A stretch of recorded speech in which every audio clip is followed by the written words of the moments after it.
प्रिय विद्यार्थियों, नमस्कार। आज अपने मनोविज्ञान की क्लास लेकर आए हैं और मनोविज्ञान का पहला अपना चैप्टर रहेगा मनोविज्ञान की उत्पत्ति, अर्थ एवं क्षेत्र। बंधुओं, सबसे पहले मैं मनोविज्ञान की बात करता हूं।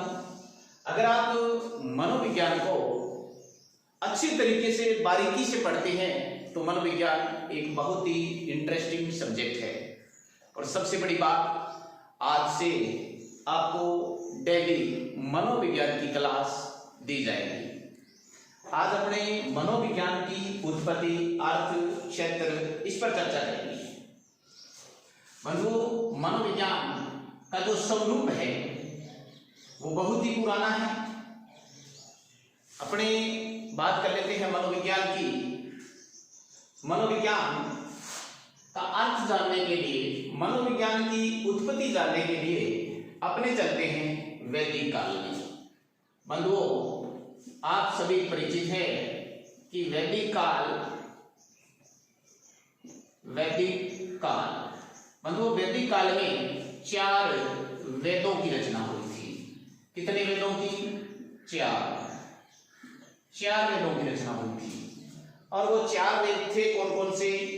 उनसे आप सभी परिचित हैं। पहला ऋग्वेद, सामवेद, यजुर्वेद और अथर्ववेद। ये 4 वेद थे जिनकी रचना वैदिक काल में हुई। बंधुओं, वो समय था वैदिक काल जिस समय हिंदुस्तान एक विश्व गुरु की श्रेणी में गिना जाता था। विश्व गुरु की श्रेणी में था वैदिक काल में भारत। उस समय अपना जो चौथा वेद है अथर्ववेद, अथर्ववेद की रचना हुई। अथर्ववेद जादू, टोने, तंत्र, मंत्र, विद्या आदि इसमें समाहित थे। कौन कौन से? जादू, टोने, तंत्र और मंत्र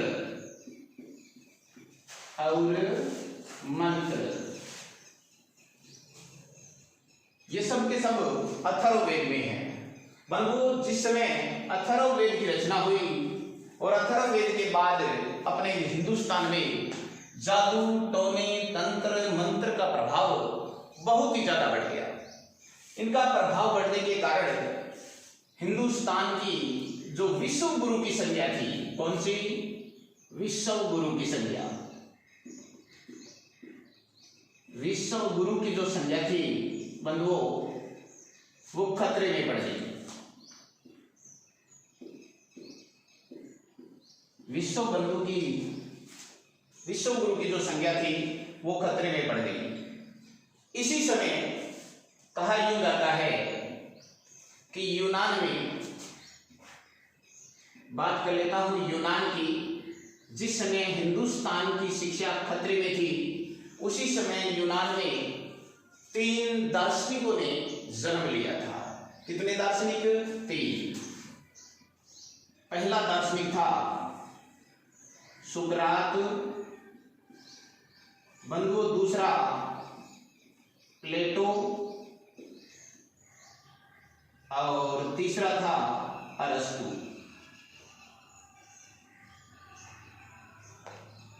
ये 3 दार्शनिक हैं जो भारत जिस समय की शिक्षा खतरे में थी उस समय यूनान में इन 3 महान दार्शनिकों ने जन्म लिया। कहा यूं जाता है कि सुकरात, बात कर रहा हूं बंधुओं सुकरात की।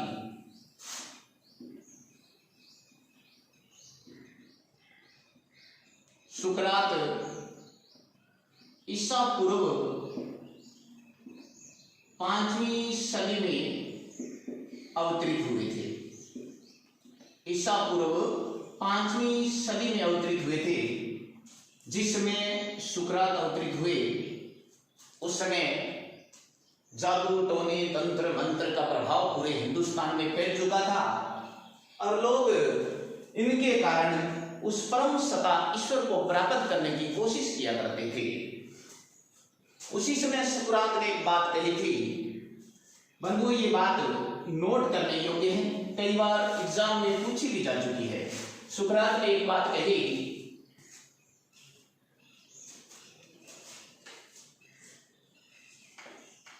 बंधुओं, सुकरात ने कहा कि मनुष्य को मनुष्य का अध्ययन करना चाहिए।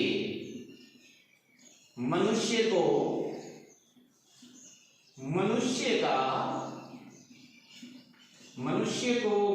का अध्ययन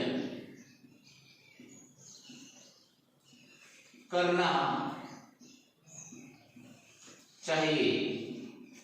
बंधुओं, ये वो परिभाषा है जो कई बार एग्जाम में आ चुकी है और ये परिभाषा दी है सुकरात ने कि मनुष्य को मनुष्य का अध्ययन करना चाहिए। बंधुओं, सुकरात के शिष्य थे जिनका नाम था प्लेटो। सुकरात के विचारों का प्रभाव इन्हीं के शिष्य, सुकरात के शिष्य प्लेटो पर आया। सुकरात का शिष्य, इनके विचारों का प्रभाव आया प्लेटो पर। ध्यान दीजिएगा, ये प्लेटो वो दार्शनिक हैं जो अपने गुरु के विचारों से प्रभावित होकर के, प्लेटो ने बंधु एक बात कही थी, कहा कि आत्मा ही परमात्मा है, आत्मा ही परमात्मा है, आत्मा ही परमात्मा है। बंधुओं, सबसे बड़ी बात यह है कि सुकरात का जो शिष्य है प्लेटो, इन्होंने एक बात कही कि आत्मा ही परमात्मा है। ये बात नोट करने योग्य है, कई बार एग्जाम में आ भी चुकी है कि आत्मा ही परमात्मा है। एक सबसे बड़ी बात कि आत्मा शब्द का सबसे पहले प्रयोग किसने किया था? बंधुओं, ये बात भी नोट कर दें, आत्मा शब्द का सबसे पहले प्रयोग और आत्मा शब्द की सबसे पहले अवधारणा प्लेटो ने दी है। किसने दी? प्लेटो ने। तो मैं एक बार फिर से रिपीट कर देता हूं, मनोविज्ञान की उत्पत्ति, अर्थ और क्षेत्र। बात चली थी वैदिक काल की। वैदिक काल में 4 वेद रचे गए। बात हुई अथर्ववेद की। अथर्ववेद में जादू, टोने, तंत्र, मंत्र, विद्याएं आदि समाहित हैं। उस समय पूरा हिंदुस्तान विश्व गुरु की श्रेणी में गिना जाता था और इनके प्रभाव के कारण पूरे हिंदुस्तान की शिक्षा खतरे में पड़ गई। और उसी समय यूनान में 3 महान दार्शनिक हुए, जिनमें से एक थे सुकरात, ईसा पूर्व 5वीं सदी में अवतरित हुए और जिन्होंने कहा कि मनुष्य को मनुष्य का अध्ययन करना चाहिए। सुकरात के शिष्य प्लेटो। प्लेटो अपने गुरु के विचारों से बहुत ही प्रभावित हुए और इन्होंने एक बात कही, आत्मा ही परमात्मा है। आत्मा ही परमात्मा है, ये अवधारणा किसके द्वारा दी गई है? प्लेटो के द्वारा। बंधुओं, आत्मा शब्द का पहली बार प्रयोग भी प्लेटो के द्वारा किया गया था। आप इसका स्क्रीनशॉट लें।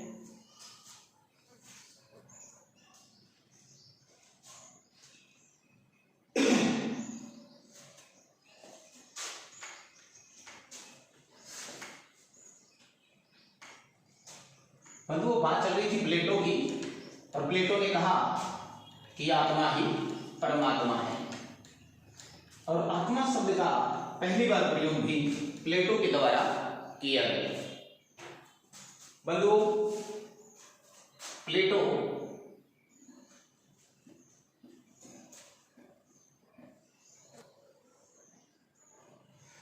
ने कहा कि इस संसार में 3 चीजें ऐसी हैं जिन्हें अलग नहीं किया जा सकता। पहली बात जो प्लेटो ने कही थी वो मैं बता चुका हूं कि आत्मा ही परमात्मा है। मैं प्लेटो की दूसरी बात आपके सामने रख रहा हूं। प्लेटो ने दूसरी बात कही कि इस संसार संसार में तीन चीजों को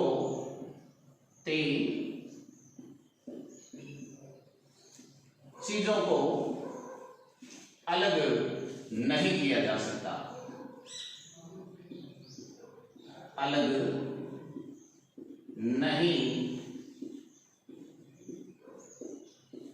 नहीं किया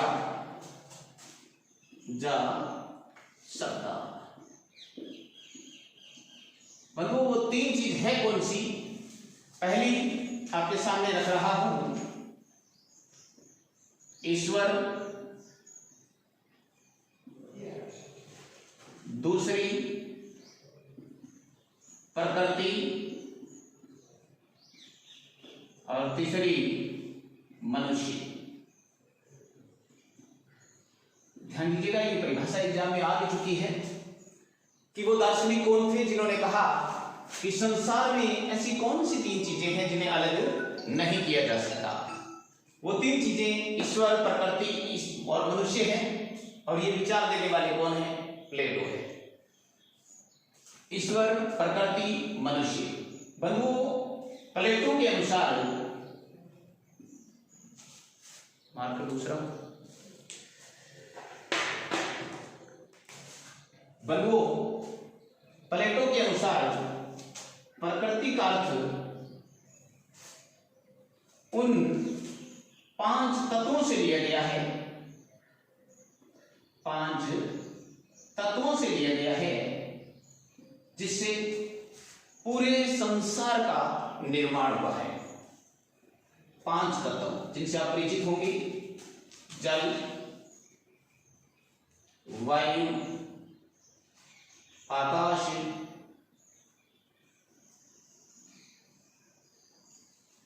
प्रकाश और मिट्टी। मैं प्लेटो के अनुसार बता रहा हूं आपको।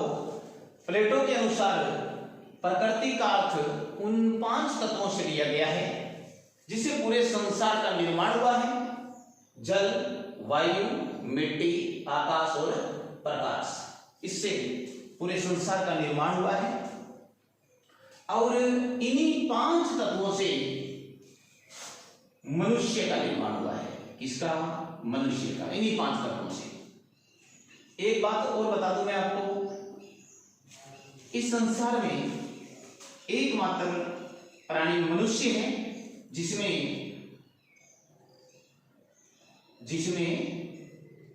भाव पाए जाते हैं।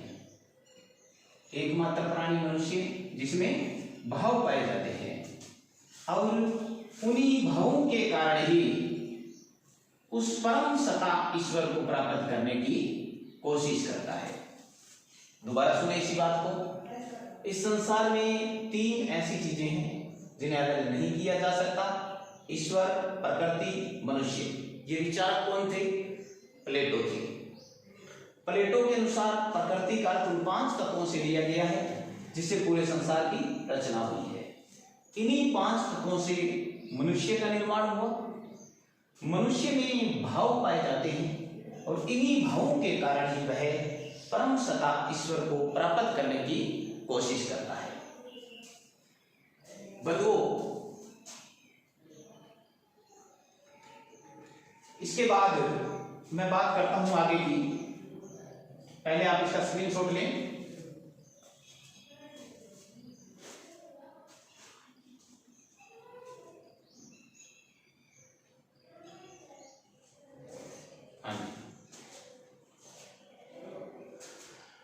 आपका स्क्रीनशॉट। बात चल रही है प्लेटो की। प्लेटो ने तीन चीजें ऐसी बताई जिन्हें हम किसी भी हालात में अलग नहीं कर सकते।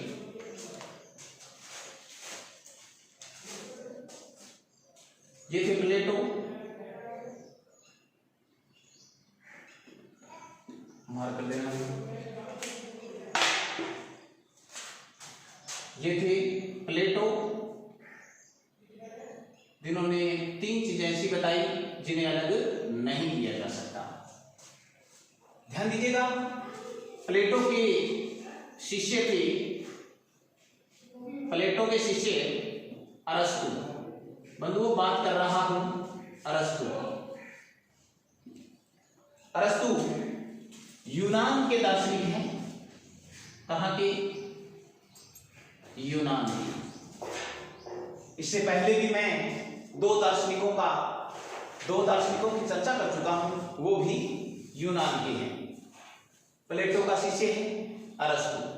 ध्यान दीजिएगा, अरस्तु जो है वो अपने गुरु के विचारों से अत्यधिक प्रभावित हुए।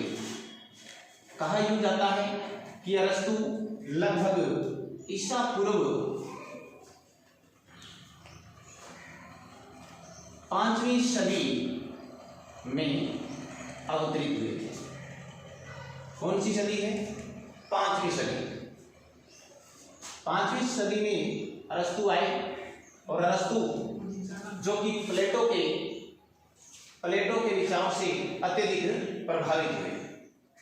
ध्यान दीजिएगा, बात चल रही है अरस्तु की।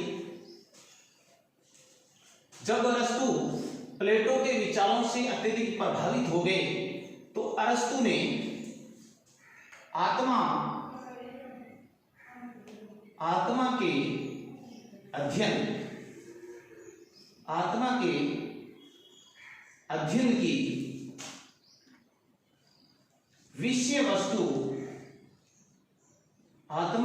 अध्ययन की विषय वस्तु को समझने के लिए दर्शन शास्त्र में अध्ययन किया। इसमें दर्शन शास्त्र में अध्ययन किया। दर्शन शास्त्र में अध्ययन किया। ध्यान दीजिएगा, आत्मा शब्द का प्रयोग पहले भी हो चुका है प्लेटो के द्वारा, लेकिन अरस्तु आत्मा के अध्ययन की विषय वस्तु को समझने के लिए दर्शन शास्त्र में सर्वप्रथम अध्ययन किया।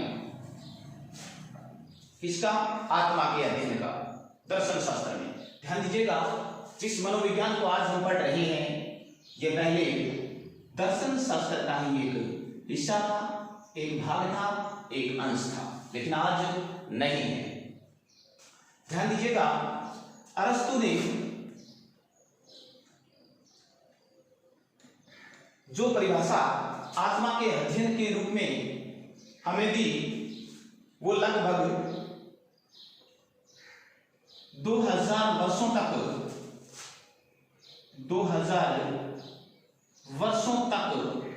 लोग वैसी की वैसी ही पढ़ते आए। कितने वर्षों तक?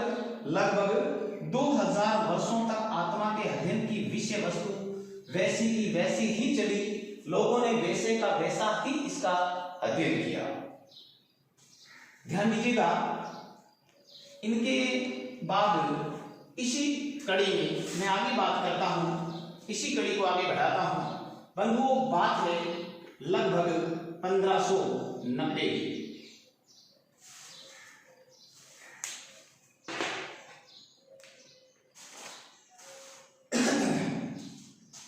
बंधुओं, बात है 1590 की और इसी 1590 ईस्वी में एक यूनान के दार्शनिक और आए थे। यूनान, इसी कड़ी को आगे बढ़ा रहा हूं मैं। एक यूनान के दार्शनिक और आए थे और जिनका नाम था रुडोल्फ गोइकले। रुडोल्फ गोइकले। बंधुओं, बात है 1590 की। दार्शनिक कहां के हैं? यूनान के। नाम क्या है? रुडोल्फ गोइकले। रुडोल्फ गोइकले वो विद्वान हैं जिन्होंने एक किताब लिखी, एक पुस्तक लिखी और उस पुस्तक का जो नाम है उसे शायद आप सभी परिचित होंगे। बंधुओं, वो पुस्तक थी रुडोल्फ गोइकले के द्वारा लिखी गई थी और वो पुस्तक थी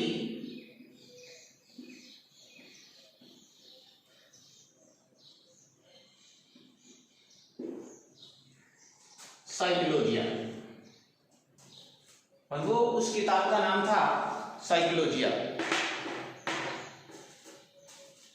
और ये पुस्तक किसके द्वारा लिखी गई? रुडोल्फ गोइकले के द्वारा। रुडोल्फ गोइकले के द्वारा लिखी गई। कब लिखी गई?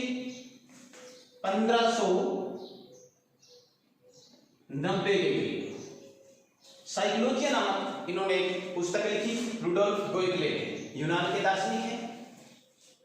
रुडोल्फ गोइकले ने इसी पुस्तक में आत्मा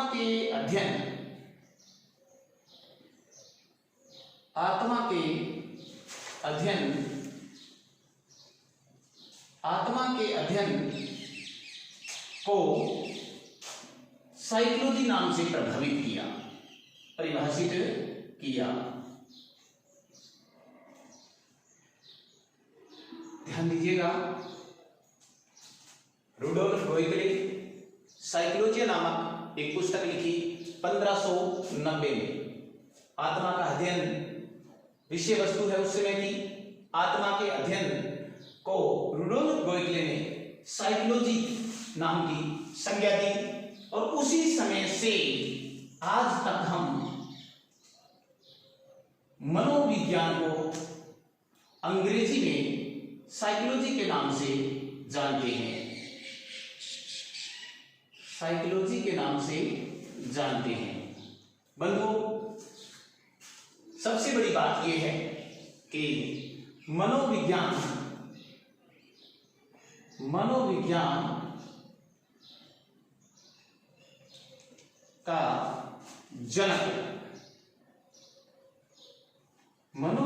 का जनक किसे कहा जाता है? ध्यान दीजिएगा, मनोविज्ञान का जनक कहा जाता है अरस्तु को। मनोविज्ञान का जनक कहा जाता है अरस्तु को।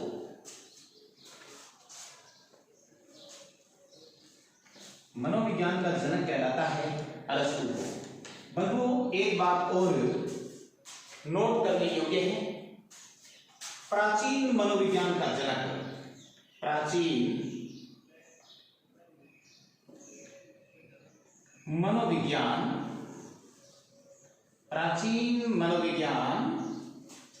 का जनक। बंधुओं प्राचीन मनोविज्ञान का जनक भी पूछ ले तो भी आपका आंसर रहेगा अरस्तु।